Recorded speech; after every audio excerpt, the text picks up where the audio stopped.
लेकिन है अति दुर्लभ, बहुत दुर्लभ है, बहुत दुर्लभ है।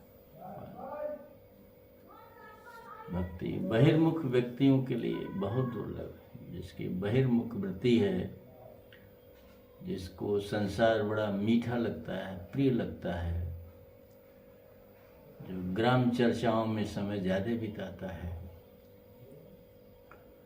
आलसी प्रमादी व्यक्ति आलस प्रमाद में पड़े पड़े पूरा समय ऐसे बिता देता है, गंवा देता है।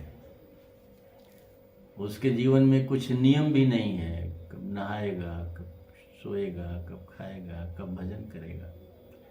पशुवत जीवन है। सवेरे देखा जाता है, लोग देखते हैं, सात्विक वृत्ति पैदा होती है, भगवान की कृपा होती है, लोग धाम में जाते हैं। रामनवमी के अवसर पर, कृष्ण जन्माष्टमी के अवसर पर, राधा अष्टमी के अवसर पर लोग जाते हैं, गठरी मठरी बांध करके झुंड के झुंड गांव के लोग जाते हैं, रखते हैं। साधु महात्मा वैष्णवजन जो भगवान के प्रेमी हैं, वो तो 4 बजे स्नान करके आसन पर बैठ जाते हैं, तिलक स्वरूप करते हैं, आंख बंद करके मंत्र का जप करते हैं, नाम का जप करते हैं, ठाकुर जी की सेवा करते हैं, पूजा करते हैं। और 4 बजे वो भी लोग उठते हैं, पूरा समाज उठता है, स्त्री पुरुष सब जग जाते हैं 4 बजे। 4 बजे से वो शुरू करते हैं गांव की चर्चा, उसके यहाँ ऐसा था, उसके यहाँ ऐसा था, उसके यहाँ ऐसा हुआ, ऐसा हुआ। हरे राम राम राम। दोनों 4 बजे जगते हैं, एक बैठ करके धाम में, मैंने घर द्वार परिवार छोड़ के धाम में गया, उसके अंदर सात्विक वृत्ति जगी, तीर्थ करने गया, पुण्य मिलता है, पुण्य मिलता है, पुण्य का फल सुख मिलता है, सोच के गया। वहां जाने पर भी 4 बजे उठ करके 4 बजे से ही गप कर रहा है, ग्राम चर्चाओं में 4 बजे से लगा हुआ है। 5 बजे 6 बजे तक बैठ के सब गप करते हैं। उसके बाद गए, स्नान किए, आए, मोटरी गठरी खोले, जो था खाए पिए, मस्त हो गए। जीवन है, भगवान की जब तक कृपा न हो, भक्ति बड़ी दुर्लभ है। वही एक वैष्णव, एक साधक, एक महात्मा 4 बजे उठ करके वो मौन है, बोलना नहीं चाहता। दोनों का कैसा जीवन है? एक वैष्णव भगवत प्रेमी जो साधक है, भगवत प्राप्ति का जिज्ञासु है, भगवत प्राप्ति की साधना में लगा हुआ है, भक्त है, संत है, दोनों उसका जीवन, एक संसारी विषयी लोगों का जीवन, कितना फर्क है। एक अमृत पी रहा है, एक जहर पी रहा है। एक की यात्रा भगवत प्राप्ति की यात्रा है, भगवत धाम की यात्रा है, मोक्ष, वैकुंठ, गोलोक, साकेत लोक की यात्रा है, जहाँ आनंद ही आनंद है, सुख ही सुख है, सारे दुखों का जहाँ नाश है, जहाँ न मृत्यु है, न रोग है, न व्याध है, न भय है, न बुढ़ापा है।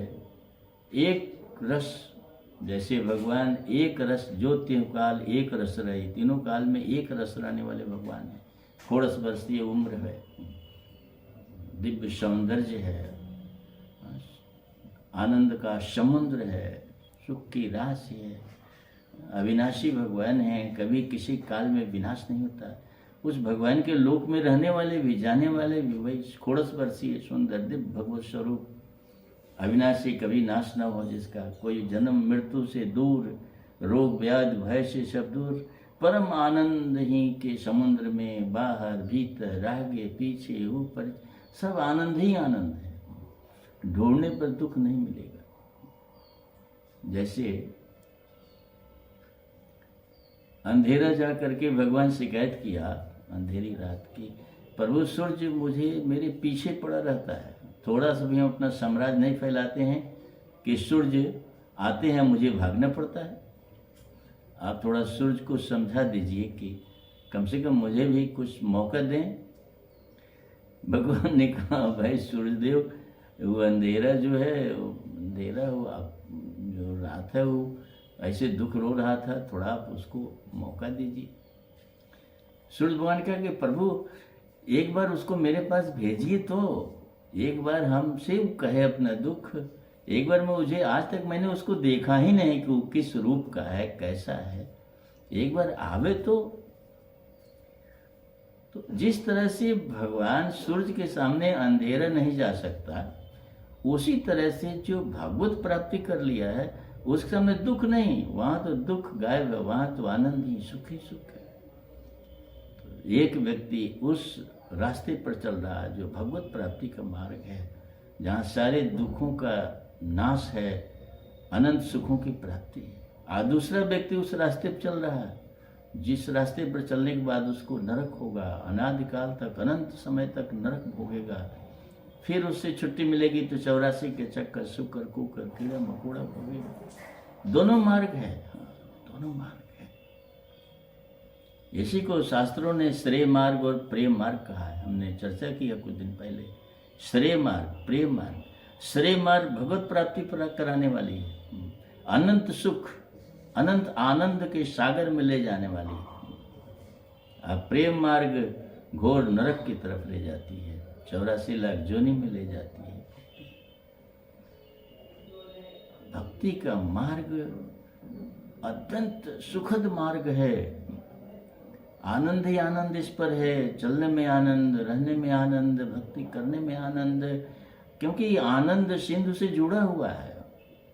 आनंद सिंधु भगवान है, जो आनंद सिंधु सुख राशि, उस आनंद सिंधु और सुख की राशि वाले प्रभु से ही भक्ति जुड़ी हुई है। इसलिए भक्ति करने वाला भी हमेशा आनंद में रहता है। उसके सामने आनंद ही आनंद है, उस आनंद से जुड़ा हुआ है। इसके विपरीत जो दूसरा है वह तो संसार से जुड़ा हुआ है, और संसार दुख का स्वरूप है। दुखालयम शाश्वत, यह संसार दुख का घर है। तो उस दुख के घर से जुड़ा हुआ है तो उसको दुख ही दुख है, बार बार दुख, हमेशा दुख, हर क्षण दुख, और परिणाम भी घोर दुख में, जाने मरने पर घोर दुख में, जमपुरी का दुख में। इसलिए भक्ति का मार्ग, भगवत प्रेम का मार्ग, भजन का मार्ग अपनाना चाहिए। जो भजन का मार्ग अपनाएगा, भक्ति का मार्ग, उसको उसमें बड़ा सुख है। उसको आनंद जो आता है, स्नान करके, बैठ करके, माला झोरी ले करके, आंख बंद करके प्रभु का ध्यान करते हुए नाम जप में जो सुख मिलता है, अरे उसके सामने तो त्रिलोक का सुख फीका है। राम जी का अनुरागी, भगवान का अनुरागी, प्रभु का अनुरागी वैकुंठ के सुख को भी, स्वर्ग के सुख को भी, वह तो बिल्कुल बमन जी से देखता है इस सुख के सामने। इसलिए यह जो भक्ति का मार्ग है, यह संसारियों के लिए कठिन है, बहुत कठिन है, पहुंचने पर भी नहीं कर पाते। भगवान के धाम में पहुंचे, संतों के बीच में पहुंचे हैं, भगवान का सुंदर वह दिव्य धाम है, प्रभु का अवतार है, ब्रह्मा शंकर आदि देवता भी उस धरती को नमन करने आते हैं, वहां भी पहुंच गए, तो वहां भी उनको भगवान के भजन भक्ति से प्रेम नहीं है। जैसे उदाहरण देते हैं, एक गोबर का कीड़ा, वो भी काला काला बड़ा सा होता है, भंवरा जैसे लगता है, इतना बड़ा काला होगा लगे भंवरा है, लेकिन वो भंवरा नहीं है, वो गोला बना के, गंदगी का गोला बना करके वह ले जाता है, उसी में गंदगी में रहता है, वही उसका जीवन आहार है। एक भंवरा तो कमल के फूल पर रख करके कमल का मकरंद का रस लेता है, लेकिन लगता है दोनों एक जात के हैं। भंवरा देखा तो उसको बड़ी दया है कि मेरे जात का ये भंवरा, और ये गंदगी में क्यों लौट रहा है, ये गंदा गोला क्यों बना रहा है। उसके पास जाकर, अरे यार तुम उस सुंदर कमल के मकरंद का रस छोड़ करके, उस अमृत पान को छोड़ करके गंदगी में क्यों लिपटा है। कहता भाई वो कैसा होता है, अरे वो तो बड़ा दिव्य होता है, बड़ा सुख होता है, यहाँ तो मेरा दम घुट रहा है तुम जहाँ पड़े हुए, और तुम इसमें लिपटे हुए हो, तुम तो मेरी जात बिरादरी के हो। चलो मैं तुझे वहां ले चलता हूँ, वहां चलोगे तो तुम सब भूल जाओगे, उस आनंद में जब डूबोगे छकोगे तो तुम्हें इसमें दुर्गंध आएगी। कहा भाई चलेंगे, तुम कहते हो चलेंगे, देखें कैसा है।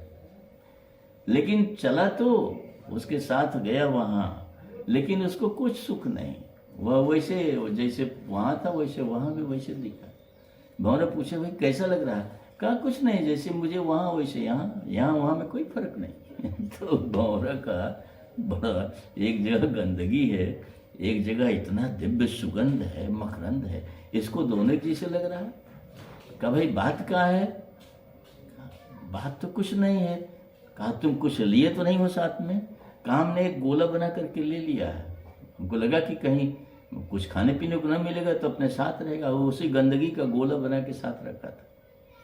तो वहां भी गया तो उसको वही गोला साथ में है, उसी की दुर्गंध आ रही है, वही उसी में है, उसको सुगंध नहीं दिख रही है वहां की। ऐसे ही संसारी व्यक्ति, विषय व्यक्ति, जिसको सत्संग नहीं मिला है, जिसको भगवान की सेवा नहीं मिला है, जो नाम का रस नहीं प्राप्त किया है, जो संसार के विषय में ही उसी में ओत प्रोत है, आनंद ले रहा है, वह धाम में भी जाता है, साधुओं की संगत में भी जाता है, उस दिव्य आनंद के उस लोक में जाता है, लेकिन वह संसार का जो अपना विषय है उसको लेके जाता है, वहां भी जाता है। तो सवेरे उठेगा 4 बजे उठेगा, लेकिन 4 बजे से संसारिक चर्चा शुरू करेगा, गप करते करते 8 बजा देगा। उतने से महात्मा लोग बैठ करके अपना कितने हजार कितना बढ़िया नाम जप कर लेते हैं आनंद से। इसलिए भक्ति का मार्ग उनके लिए कठिन है, बहुत कठिन है। ऐसा रावत अति कठिन है, बहुत कठिन है। जब भगवान की घोर कृपा हो, अपार कृपा हो, तब उस नरक से, उस गंदगी से वह मुक्त हो करके, छूट करके, तब भगवत प्राप्ति के मार्ग पर चले। अब भगवत प्राप्ति के मार्ग पर चलने पर, इस मार्ग पर पांव रखते ही उसको आनंद की अनुभूति होने लगती है। जैसे खूब भूखा व्यक्ति जब भोजन शुरू करता है तो जब एक गिलास लेता है तभी उसको स्वाद मिलने लगता है, उसके पेट में जो क्षुधा व्याप्त है वो शांत होने लगती है और शरीर में बल भी मिलने लगता है, ग्रास ग्रास पर ही। ऐसा नहीं कि पूरा भर पेट खा लिया तभी उसको स्वाद मिला ना। इसी तरह से भक्ति के मार्ग पर जब व्यक्ति चलता है तो चलते ही उसको भक्ति का आनंद, वह सुख, भगवत प्रेम का आनंद सुख उसको मिलने लगता है। नाम जप करते ही मिलने लगता है, उसका आत्मबल पुष्ट होने लगता है, मन में एक दिव्य आनंद की अनुभूति होने लगती है, शुरू में ही, शुरुआत में करने। इसलिए भक्ति का मार्ग है बड़ी कठिन। भगवान कृपा करें, संत कृपा करें, पीछे पड़ जाएं तब तो जा करके संभव है, नहीं तो संसारिक व्यक्ति वहाँ जा करके भी खाली खाली लौट आता है। इसलिए भगवान से प्रार्थना करें, प्रभु इस संसार का जो जंजाल है, संसार का जो विषय बाढ़ता है, संसार में जो हम एकदम इस काम, क्रोध, लोभ, मोह, मद, मत्सर, ईर्ष्या, द्वेष में एकदम जो हम लिपटे हुए हैं, प्रभु हमको इससे मुक्त करके अपने दिव्य पावन अमृतमय भक्ति में मुझे लगाइए, अपने चरणों में लगाइए, अपने नाम में मुझे लगाइए, अपनी सेवा में लगाइए। भगवान से प्रार्थना करें तो ठाकुर जी कृपा करेंगे, उनका दयानिधि नाम है, दया करेंगे कभी न कभी, उनका दयानिधि नाम है प्रभु का, तो कभी न कभी दया करेंगे जब हम बार बार निवेदन करेंगे। इसलिए भक्ति के मार्ग पर चलना चाहिए, नाम जप करना चाहिए, जब समय मिले तो नाम का रस पान करना चाहिए, नाम अमृत पीना चाहिए, पियो पियो खूब छक के नाम रस पियो, नाम रस पियो। थोड़ा भी समय मिलता है तो हम नाम जप करेंगे, थोड़ा भी जो समय मिलता है नाम जप के लिए समय मिलता है। जो भी गृह कार्य से फुर्सत है नाम जप के लिए नाम जप करेंगे। इस तरह से जीवन मंगलमय हो जाएगा, आनंदमय हो जाएगा, भगवत प्राप्ति होगी हमेशा हमेशा के लिए। जो अनादिकाल से दुख मेरे पीछे पड़ा है, जन्म मृत्यु का, नाना तरह का, ये सब छूट जाएगा, हम मुझे भगवत प्राप्ति हो जाएगी, हम उस आनंद सिंधु को प्राप्त होके आनंदमय हो जाएंगे। श्री सीताराम जी महाराज की जय, श्री हनुमान जी महाराज की जय, श्री राधा कृष्ण भगवान की जय। जय जय सीताराम।